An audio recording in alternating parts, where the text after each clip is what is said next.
অন্যান্য নবীদের মধ্যে দুইটা গুণ, আমার নবীর মধ্যে তিনটা গুণ। নবী ইব্রাহিম নবী এবং মাসুম, নবী মুসা নবী এবং কথা বলেন, নবী ঈসা নবী এবং আমার নবী নবীও মাসুমও এবং শেষ নবী। নবী ইব্রাহিম নবী মাসুম কিন্তু শেষ না। নবী মুসা নবী মাসুম কিন্তু শেষ না। নবী ঈসা নবী মাসুম কিন্তু আমার নবী নবীও মাসুম এবং কেউ আমার নবীকে নবী মানছে, মাসুম মানছে, শেষ নবী মানে নাই। কথা বলেন।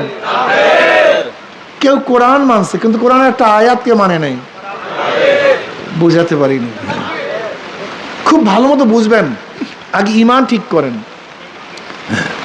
আমাদের ভেজাল ইমানের মধ্যে কেউ নামাজ পড়ে, রোজা রাখে, পর্দা করে, কিন্তু কোরআনের একটা আয়াত মানে না। মুমিন না বেঈমান? দেখছেন, একটা আয়াত না মানলে বেঈমান হয়ে যাবে। খুব ভালো মতো বোঝার চেষ্টা করুন। যদি সন্তান বাবার কথা না মানে সন্তান বেয়াদব হয়। যদি সন্তান বাবার কথা না মানে সন্তান কি হয়? জোরে বলেন। যদি বাবাকে অস্বীকার করে, কথা কয় না, এ আমার বাবাই না, তাহলে অবৈধ হয়, জারুজ হয়। কথা ঠিক না? যদি কেউ নামাজ না পড়ে ফাসেক, রোজা না রাখলে, কথা বলেন, মদ পান করলে, বেবিচার করলে, যদি বলে নামাজ লাগে না, রোজা লাগে না, মদ হালাল, জেনা বৈধ, আপনারা কেন বুঝতেছেন না? আপনারা অস্বীকার করেন কেন? অস্বীকার করেন কেন? নফস এবং শয়তানের ধোঁকায় একজন মানুষ নামাজ নাই পড়তে পারে। নফস এবং শয়তানের ধোঁকায় একজন ব্যক্তি রোজা নাই রাখতে পারে।